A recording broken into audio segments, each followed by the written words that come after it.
Hello mga kakagutom. So, welcome sa ating panibagong video, panibagong episode natin. So, dito ay kakain na naman tayo. So, yun nga, sumandok tayo ng konting bagoong. At syempre, sumubo na tayo. First bite. At may gulay yan. So, dito pala ay ang ulam natin mga kagutom is nilagang baboy na may repolyo. So, ang ginawa nating alat is yung isdang bagoong na galing pang Mindanao yan mga kagutom. Dala ng mama ko. So ayan yung mga kagutom, mapapansin nyo. Ang sarap niyan. Sariwang sariwa yan. Bagoong natin mga kagutom. Pinigaan natin ng konting kalamansi. So ayan yung mga kagutom. Galing lang natin dyan magpaayos ng motor at gutom na gutom tayo kaya kumain muna tayo. Nakalimutan na pala natin dyan ipakita yung bless ng pagkain din na pagdasal. Nadasal na natin na ang off-cam yan, nakagutom kasi. Nagmamadali na nga tayo dyan. Nag-sign ng nag-thumbs up pa tayo dyan mga kagutom. Kasi nagutom na nga talaga. Ayan talagang sinasaid natin yung, side na yung bagoong natin dyan, mga kagutom. Isdang bagoong yan, hindi siya yung hipon na alamang. Kaya masarap yan, lalo na kung may kunting sili yan, mga kagutom. Masarap yan, lalo kung pinaka-kanin mo dyan is yung saging na saba na nilaga. Ayan, meron din pala tayong pritong tuyo dyan. Dala din ni mama yan, galing Mindanao. So, ang sarap niyan mga kagutom, lalo na kung bagong prito. Kasi malutong siya. At hindi siya ganun kaalat. Ayan na nga, sumando pa tayo dyan ng ulam. Yung karneng baboy. Siyempre gulay. Pampahaba ng buhay. Siyempre merong sabaw yan mga kagutom. Hindi mawawala yung sabaw. Kaya nga nilaga kasi may sabaw. So ayun. At siyempre yung tuyo, pantimpla natin kasi yung nilaga mga kagutom, medyo matabang siyempre. Kailangan natin ng alat.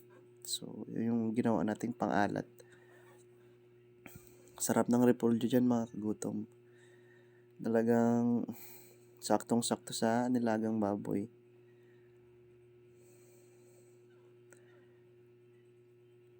Na mga kagutom talagang nilantakan natin yung tuyo dyan mga kagutom.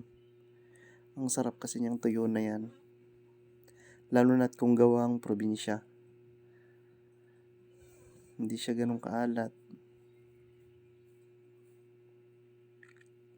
So ay mga kagutom mo.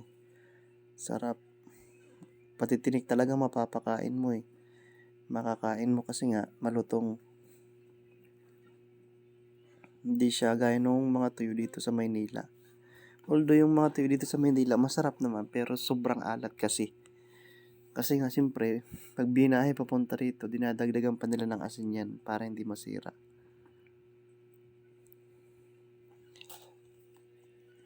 Ay mga kagutom, kunti na lang yung kanin natin dyan. At mukhang mapapalagdag pa nga tayo ng kanin. Sabayan nyo na ako mga kagutom sa mga hindi pa kumakain dyan. Tara na, kain na. Yung tuyo natin, paubos na rin mga kagutom. Kunti na lang yung kanin dyan natin mga kagutom.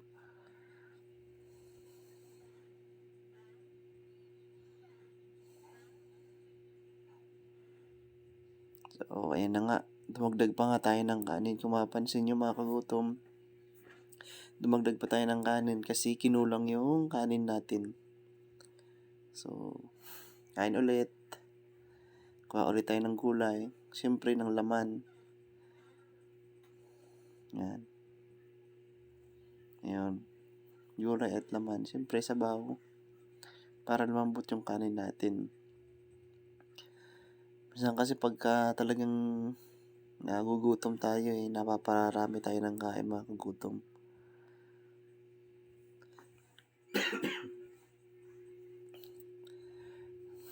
Ayun, kuha tayo ulit ng isang perfect bite. Siyempre, sa tuyo, kagat tayo ulit ng tuyo. Kaya, kahit yung ulo, mga kagutom, talagang di natin pinalampas dyan kasi nga, masarap yung tuyo na yan. Diba? Ang sarap niyan, mga kagutom. So, sa mga di pa kumakain dyan, kumuha na kayo ng pagkain nyo at sabayan nyo rin ako. Para sabay-sabay na tayong kumain. Sa mga hindi pa kumakain dyan, tara na. Sumabay na kayo. Para sabay-sabay tayong kumain. Kung bago ka pa lang sa video na to, at umabot ka pala sa videong to, paki-comment naman yung pangalan mo o kung saang lugar ka para malaman ko kung saan maabot ang videong ito. Paki-comment na rin kung kumakain kayo ng mga ganyang ulam, yung tuyo. Kasi alam ko yung iba hindi kumakain. Mayaman na kasi. Ako kasi mahirap lang, kaya yun. Tuyo-tuyo muna. Siyempre, paubos na naman yung kanin natin.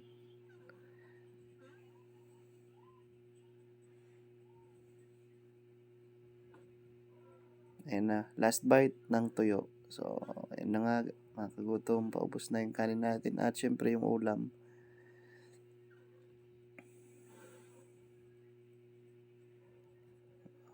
Isang huling subo.